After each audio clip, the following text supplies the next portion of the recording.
Et votre édito de ce matin, Martin, il prend les couleurs du Maroc. Et oui, le pays est en délire après l'accession au quart de finale de la Coupe du Monde. Fanny, quelle folie. avec ces images dingues en provenance de toutes les villes du Maroc, un pays qui a le football dans le sang depuis toujours. Vous avez vu cette vidéo du d'habitude très discret Mohamed VI, le roi du Maroc, qui agite son drapeau devant la foule qui l'acclame. C'est une vraie communion de tout un peuple avec son équipe, une équipe dont plusieurs joueurs ont répété qu'ils jouaient certes pour le Maroc, mais qu'ils jouaient aussi pour l'Afrique, Fanny. Et ça, ça fait plaisir. On n'imagine pas en Europe un Allemand se réjouir de la victoire des Pays-Bas. Je prends ça au hasard, évidemment, en disant qu'il joue pour représenter l'Europe. C'est une première leçon que nous donne aujourd'hui le Maroc.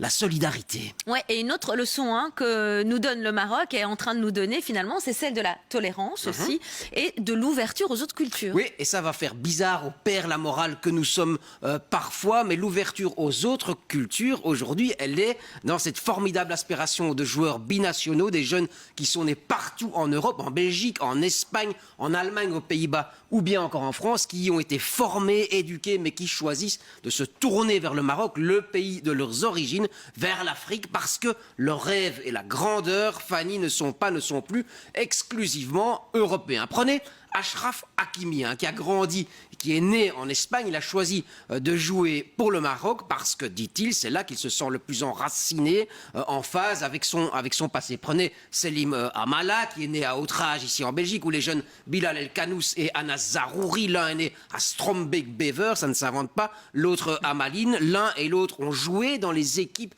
de jeunes chez nos Diables Rouges, dans les équipes de jeunes nationales belges, mais ils ont aujourd'hui choisi de jouer pour le Maroc, le pays de leurs parents. C'est un signal immense que l'Europe ne fait plus tellement rêver que ça, Fanny. Alors, celui qui résume le mieux ce virage, c'est l'entraîneur Regragui, l'entraîneur de l'équipe du Maroc, un entraîneur né lui-même en France. Entendez son message. Vous mettez le maillot de notre équipe nationale, vous voulez mourir avec. Ce qui est génial en rassemblant des joueurs qui sont nés et ont grandi dans différents pays européens, c'est que chaque pays a sa propre culture du football. Nous les rassemblons, nous en faisons un milkshake et nous en tirons le meilleur. Leçon marocaine numéro 2, donc le milkshake culturel. Chouette expression. Allez, solidarité, ouverture aux autres cultures, 2 leçons que nous donne le Maroc. Alors une dernière pour la route. Ouais, et je dirais qu'entre une Algérie tourmentée, une Tunisie qui est en train de basculer dans l'instabilité et une Libye qui est complètement exsangue, le Maroc apparaît donc comme un vrai point de stabilité au Maghreb, le seul. D'ailleurs, la porte d'entrée, le pont entre l'Europe